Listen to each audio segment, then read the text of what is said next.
Welcome to the CR Arthritis event 2025. My name is Ellen and I'm the programs coordinator at Arthritis Consumer Experts.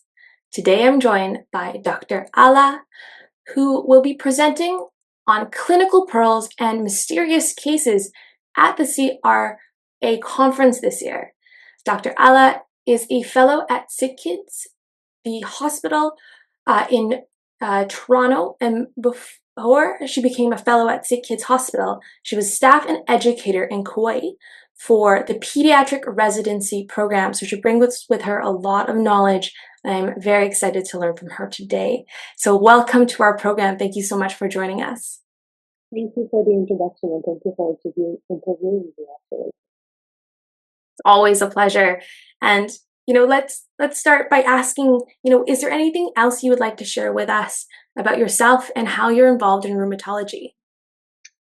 So you did a nice introduction, actually, and currently I'm a fellow in systemic autoinflammatory diseases at SickKids Hospital, University of Toronto, and I completed my medical education in Kuwait, and then my pediatric residency as well in Kuwait, and then I joined the rheumatology core fellow here in SickKids of 2 years that we've done, and then after that, I did continue my education in systemic autoinflammation, and now I'm currently finishing the second year of that fellowship. It's truly an incredible process, incredibly rigorous. And thank you for dedicating so much of your life to that. I'm so excited to hear about some of these clinical pearls and the mysterious cases presentation. Could you share with us, let's start with, what is a case? When we say in health research, I'm presenting a case, what does that mean? Let's start there. So usually if you want to present a case, it should be something interesting, not necessarily to be rare, but sometimes things that you don't think about it, or you need to be thinking of out of the box, let's say. And some of the cases to be rare or maybe a common, but with a rare presentation. So these are usually the cases that we presented. Excellent. So what I'm understanding is, these are individuals or maybe inspired by some of your lived experiences working with individuals with inflammatory arthritis that are a little bit unique and maybe out of the box, we can say. Yeah. Excellent. And what does this, mean for individuals living with arthritis? Could you maybe share with us one of these cases? Yeah. So to be honest, my specific case, it's not involved to have an arthritis, but it do have because it's an autoimmune disease, which is a very rare disease. It's have an overall inflammation in the body that can make the patient really fatigue and in pain and generalized pain and maybe joint pain, not specifically to be swollen or arthritis. But of course, the umbrella of having autoimmune disease in general does have associated with other inflammatory arthritis in their patient presentation. So, yeah, it is so interesting, I think, and maybe you can speak to this as a rheumatologist, that it is one of the areas in medicine where no one presents the same. And we think of, we give these labels like, you have rheumatoid arthritis, you have lupus, you have axial spondylitis. But what we're trying to do is we're trying to understand and put people in broad categories so that we can provide medications and education and treatment. There's so many of these, like you said, these cases that there is something systemic. Is it arthritis specific? That's arguable under the definition of arthritis. yeah. Can I ask, how many of these unique cases do you see in when you work with patients? Would you say the majority of individuals fit nicely into a category or a label or a diagnosis, or are these cases more common than we think? To be honest, it's rare and Yeah. it's not that common. So you may encounter one case in your life, or you may not. So especially with the with the subspecialty of being autoinflammation diseases. These are really rare cases that we encountered in our life. But yeah, if it is there, someone have to suspecting it because it's not only like joint pain or maybe joint swelling. It's mainly a generalized pain in the body with generalized inflammation and have a lot of severe scale affects the patient's health. It is, like you said, like very much so systemic, very much Yes. so not localized to a single joint. I do think it's like very interesting. Like you said, it is very rare. Um, but myself in going through physio school right now, we always check for red flags. We always check for CV stability, right? Cranial vertebral stability. Even though we are told like you may see one case in your entire life, it's still super important as healthcare professionals that we know what these rare cases are. So when we do see them, we don't miss them. Yeah. Incredible. So this year's meeting's theme is Ascending to New Heights, Peaks of Innovation in Rheumatology, and it celebrates some of the latest advancements, some of the latest breakthroughs in the field of rheumatology. What are some of the latest innovations that you are personally looking forward to implementing in your field of work? Yeah.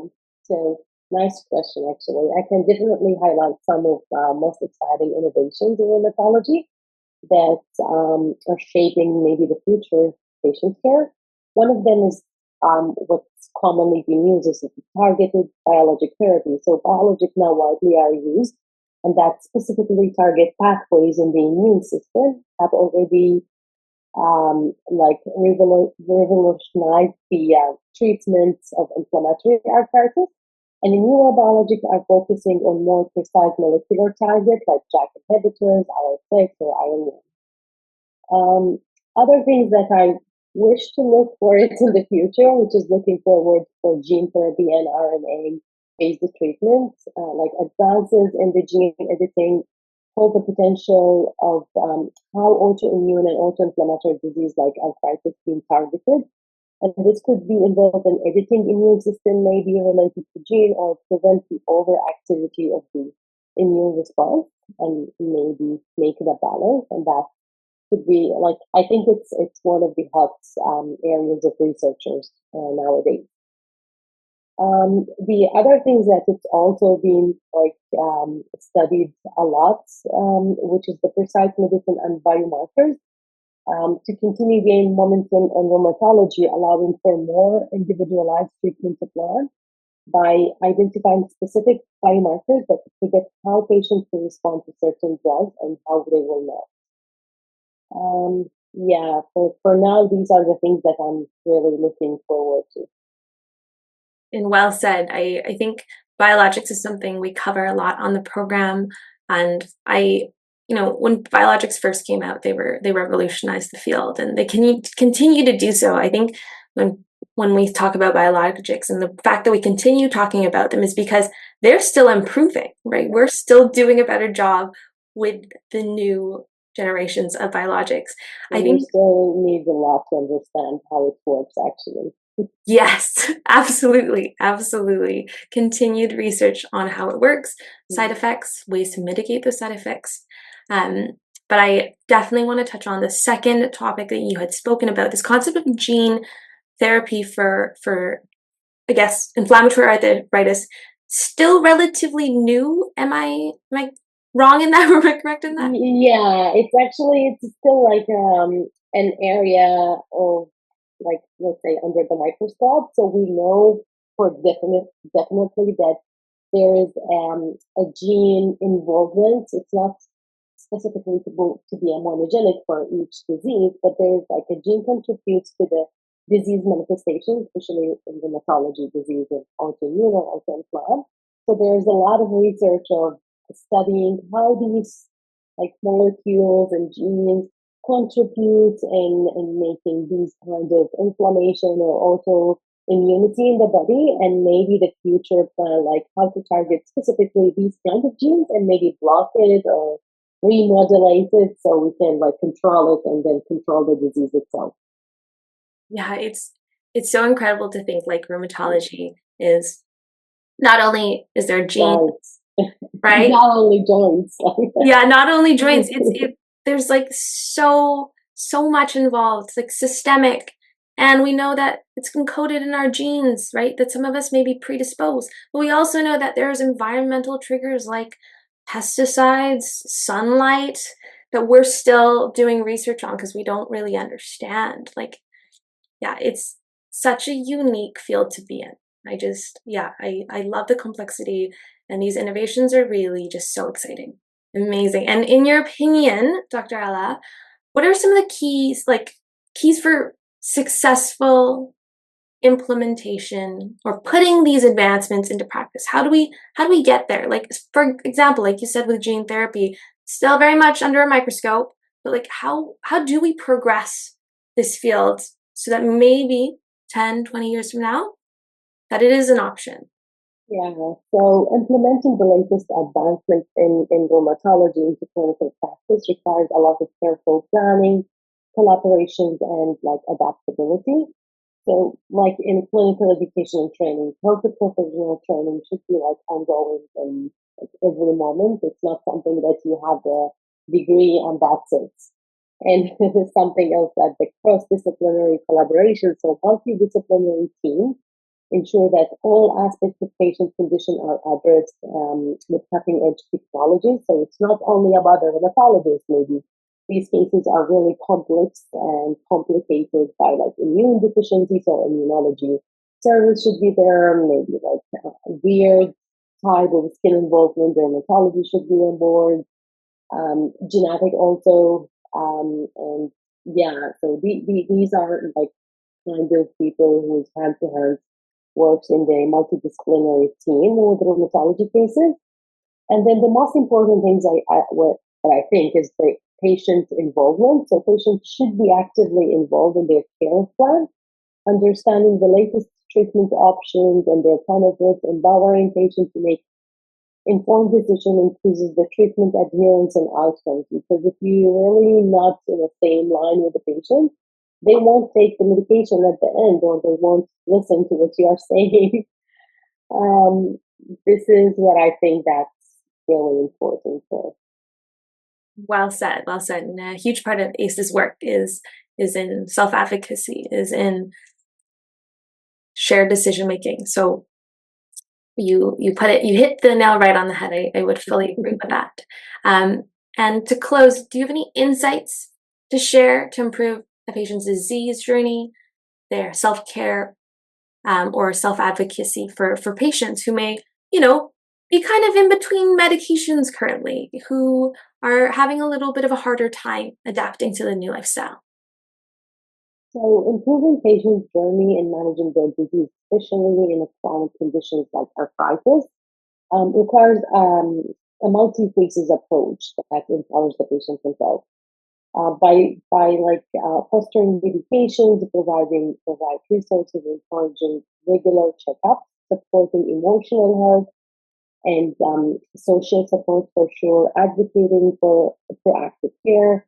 Patients are more likely to feel empowered and engaged in managing their condition, and a strong sense of control over their health and treatment plan can really improve the outcome and quality of their life. Beautifully put. Yes, we all, need more than medications. As incredible Exactly. as gene therapy and Exactly. biologics are, Yeah. support from friends and family, Because I emotional. know most of us like focusing more on the treatment and the treatment plan and the medication and blah blah blah blah, but nobody is really looking for what patients like emotions, how they really, because they really understand that they are sick, that they really um, feel that they need the medication. They will adhere to it. What's behind that screen is, you know, you don't know what's the background of those patients socially, any support, any like financial support, or yeah. It is, like you said, like there's so much to understand when someone is diagnosed, and that's why we call it a journey, because it isn't just you take the medication, you get better. It's really about looking at the picture holistically. Absolutely. lots for us to think about. And I hope, like you said, there isn't very much research in the area. So Dr. Alaa, maybe in future, you and your colleagues will be tackling this area. Maybe, hopefully. Maybe.